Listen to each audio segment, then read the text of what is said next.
झूठ नहीं बोलना। एक आदमी ने बिल्ली पाल रखी थी और कुत्ता पाल रखा था। तो बिल्ली म्याऊं म्याऊं म्याऊं म्याऊं बोले, कुत्ता भूखे। तो एक दिन क्या हुआ, बिल्ली म्याऊं म्याऊं बोल रही थी तो उन्होंने उठाया और बिल्ली की पिटाई कर दी। कुत्ता ने सोचा भैया ज्यादा बोलते हैं नहीं तो पिटाई होती है, कल से अपन को नहीं बोलना है। तो कुत्ता ने क्या काम किया, बोलना बंद कर दिया। अब घर में चोर आए, कुत्ता को याद था कि बिल्ली म्याऊं म्याऊं बोलती थी, इसलिए इसकी पिटाई हो गई। इसकी पिटाई हो गई, हमें नहीं बोलना है। तो बिल्ली ने बोलना, कुत्ता ने बोलना बंद कर दिया कि बिल्ली बोल रही थी इसलिए इनकी पिटाई हुई। रात में चोर आए, चोर घुस गए और सारा धन मालिक का ले गए। सवेरे मालिक ने देखा तो कुत्ता क्यों नहीं भूखा, जब चोर आए ने रोज रोटी देते हैं, क्यों नहीं भूखा। कुत्ता की जोर से पिटाई हुई कि तू समय पे क्यों नहीं भूखा। कुत्ता क्यों पिटाई हुई, कुत्ता की क्यों पिटाई हुई कि जरूरत पे नहीं बोला। बिल्ली की क्यों पिटाई हुई बिल्ली की क्यों पिटाई हुई कि बिल्ली बेकार में बोली। तो हमें बोलने की जगह बोलना भी है और नहीं बोलने की जगह नहीं भी बोलना है। बोलना है, सत्य बोलना है, क्योंकि कभी सामने कहा कि सत्य बराबर तप नहीं, झूठ बराबर पाप, जाके हृदय साच है, ताके हृदय आप। बोलना है पर क्या बोलना है, सत्य बोलना। सत्य के बराबर कोई व्रत नहीं है। हमारी बहनें व्रत करती है, हमारी बहनें व्रत करती है। क्या व्रत करती है कि आज हमारा एकादशी व्रत है। कबीर साहब कहते अन्न को त्यागे मन को न हटके, पारण करे संगोती। अन्न को छोड़ते हैं पर मन के गलत विचार को नहीं छोड़ते। व्रत वही जो बुरे कर्म का त्यागी व्रत है, बुरी आदत का सुधारी व्रत है, बुरे कर्म का संकल्पी व्रत है। उस व्रत को हम नहीं करते। और कौन सा व्रत करते हैं कि आज हमारा व्रत है। एक माता व्रत थी और किसका व्रत थी, नाग पंचमी का व्रत थी। और नाग पंचमी के दिन वो व्रत थी और पति और पत्नी में बिल्कुल अनबन बनती, कभी बोलते नहीं थे दोनों जने।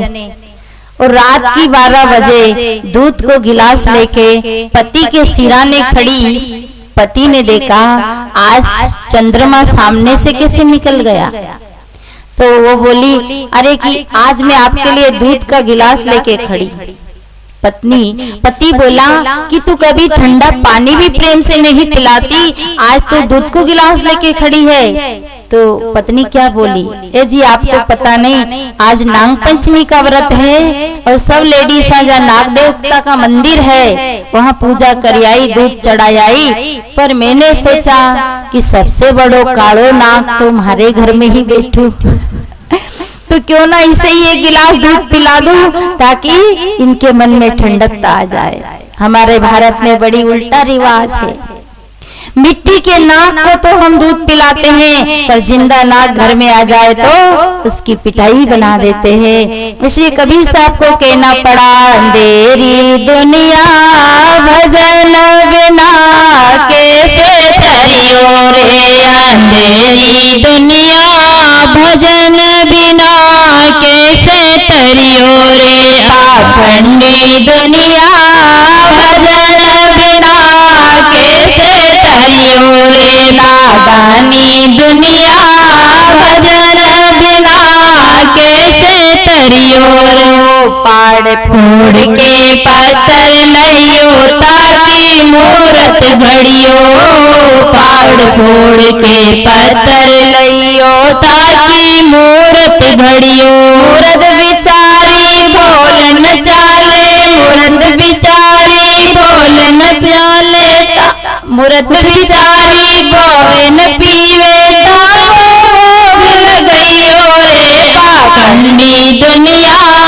भजन बिना कैसे तरियो रे, अज्ञानी दुनिया भजन बिना कैसे तरियो रे। पत्थर की एक मूर्त बनाते हैं और उसकी पूजा करते हैं, उसके आगे नमस्कार करते हैं, पर घर में जिंदी सास बैठी रहे उसको कोई नमस्कार नहीं करते हैं। अरे ये पल्लू लेके अगर सासू जी को नमस्कार कर दो, बड़े बूढ़ों को नमस्कार कर दो, तो वो कितना अच्छा आशीर्वाद देते हैं। क्या आशीर्वाद देते हैं? आपके पल्ला में बहुत दम है। जब आप मम्मी के घर जाओ, त्योहार में कहीं जाओ, तो अपनी सासू माँ के, अपने बड़े बुजुर्गों को चरण स्पर्श करके जाओ, पल्लू लेके धोख दे के जाओ, तो उधर से कैसा आशीर्वाद मिलता है? दूधा नहाओ, पूता फलो, चूड़ो दौड़ो, अमर हो। 1 रुपया की प्रसाद कभी नहीं चढ़ाई, कोई ने अपनी जिंदी सास को आरती उतारी नहीं उतारी, पर वहाँ से फ्री में आशीर्वाद मिलता है। पर हम उनका आशीर्वाद तो नहीं लेते हैं, एक पत्थर की मूर्ति लाते हैं, उन्हें गढ़ते हैं और फिर क्या करते? सवा शेर के पूड़े बनाई देवी के चढ़वैयो, सवा शेर के पूड़े बनाई देवी के चढ़वैयो। देवी बिचारी खावे न पीवे, आप घट गयो रे पाखंडी दुनिया, भजन बिना कैसे तरियो रे अज्ञानी दुनिया, भजन बिना कैसे तरियो रे पाखंडी दुनिया, भजन बिना कैसे तरियो। पीतल का एक नाग बनावे पूजे लोग लुगाई, पीतल का एक नाग बनावे पूजे लोग लुगाई। जिंदा नाग जब घर में आवे, ले लाठी दम कहियो रे पाखंडी दुनिया, भजन बिना कैसे तरियो रे अज्ञानी दुनिया, भजन बिना कैसे तरियो रे पाखंडी दुनिया, भजन बिना कैसे तरियो रे अज्ञानी दुनिया, भजन बिना कैसे तरियो रे। पाखंडी दुनिया भजन बिना कैसे। मिट्टी का एक नाग बना, मिट्टी की एक मूर्त, पीतल का एक नाग बनावे, पूजे लोग लुगाई, और जिंदा नाग घर में आवे तो ले लाठी धमकाई। घर के माता पिता जिंदे रहते हैं तब तो हम उन्हें भोजन नहीं कराते टाइम से। छत्तीसगढ़ में श्राद्ध मनाते हैं और कौवा को भोजन कराते हैं। अभी ये धमतरी जिला में, धमतरी है ये जिला, आपका क्या है? गरियाबंद। उधर सिवनी है, दुपचेरा है, भानपुरी है। वहाँ मैं पितर पक्ष में 15-15 दिन आश्रमों में आती हूँ बीच बीच में, तो सब घर में श्राद्ध मनाते हैं। कौवा को पत्तल पे भोजन रख के कौवा को खिलाते। बोले क्यों? बोले हमारे पूर्वज आ गए, हमारे मरे हुए लोग कौवा बन के आ गए। अब बताओ ये हम सब क्या कौवा बनेंगे? अब जब हम अपने आदे दादा को कौवा बना रहे तो हमारे बेटे पोता भी हमें कौवा बनाएंगे। और हमारे उधर क्या कहते, सांप आ जावे तो कहे बड़ा बूढ़ा आ गया, हमारा पूर्वज आ गया। हाँ, उनको हाँ दूध रखते हैं और वही घर में आ जाए तो लाठी से पिटवा कर मार कर भगा देते हैं। कैसा पाखंड है। जिंदा घर में रहते तब तो हम दूध नहीं पिलाते हैं, मरने के बाद तो उनकी हड्डियों को दूध में स्नान कराते हैं। और क्या कहते हैं, चलो तुम्हें गंगा जी ले चले। किसको ले जा रहे गंगा जी?